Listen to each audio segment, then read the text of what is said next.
Hello അസ്സലാമലൈക്കും. പുതിയ വീഡിയോയിലേക്ക് എല്ലാവർക്കും സ്വാഗതം. ഇന്നത്തെ എൻ്റെ റെസിപ്പി വായിലിട്ടാൽ അലിഞ്ഞു പോകുന്ന വട്ടലപ്പത്തിൻ്റെ റെസിപ്പിയാണ്.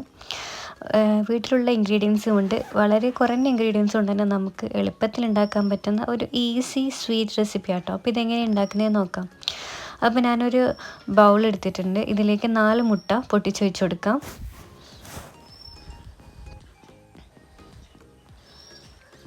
ഇനി ഇതിലേക്ക് 1 കപ്പ് തേങ്ങാപ്പാൽ ചേർത്ത് കൊടുക്കാം കേട്ടോ.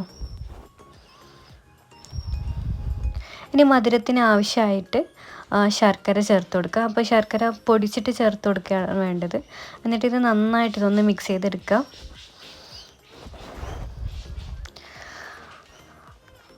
അപ്പോൾ കട്ടകളൊന്നും ഇല്ലാതെ നന്നായിട്ട് മിക്സ് ചെയ്തെടുത്തിട്ടുണ്ട്. ഇനി ഇതിലേക്ക് ഒരു നുള്ളു ഉപ്പും ഏലക്ക പൊടിയും കൂടി ചേർത്ത് കൊടുക്കുക. നല്ലൊരു ഫ്ലേവറിന് വേണ്ടിയിട്ടാണ് ഏലക്ക പൊടി ചേർത്ത് കൊടുക്കുന്നത്. എന്നിട്ട് ഒന്നുകൂടെ നന്നായിട്ട് ഇതൊന്ന് മിക്സ് ചെയ്തെടുക്കുക.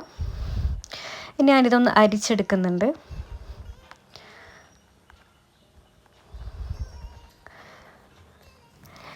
ഇനി ഒരു ബൗൾ എടുത്തിട്ടുണ്ട്. അപ്പോൾ ഈ ഒരു പാത്രത്തിലാട്ടോ ഞാനിതൊന്ന് സ്റ്റീം ചെയ്യാൻ വെക്കുന്നത്. അപ്പോൾ അതിലേക്ക് നെയ്യ് തടവി കൊടുക്കുക. എന്നിട്ട് നമ്മൾ നേരത്തെ തയ്യാറാക്കി വെച്ചിരിക്കുന്ന ഒരു ബാറ്റർ ഇതിലേക്ക് ഒഴിച്ചു കൊടുക്കുക. എന്നിട്ട് ഇതൊന്ന് ഞാനൊരു മൂടി വെച്ച് കവർ ചെയ്യുന്നുണ്ട്. അല്ലെങ്കിൽ നമുക്ക് ഫോയിൽ പേപ്പർ വെച്ചിട്ടും കവർ ചെയ്യാം. എന്നിട്ട് ഇതൊന്ന് ആവിയിൽ വെച്ചിട്ട് ഒരു അരമണിക്കൂറെങ്കിലും ഒന്ന് കുക്ക് ചെയ്തെടുക്കാം.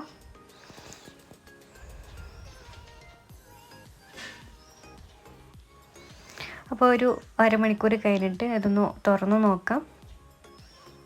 അപ്പോൾ നമ്മുടെ വട്ടലപ്പൊക്കെ നന്നായിട്ട് റെഡി ആയിട്ടുണ്ട്.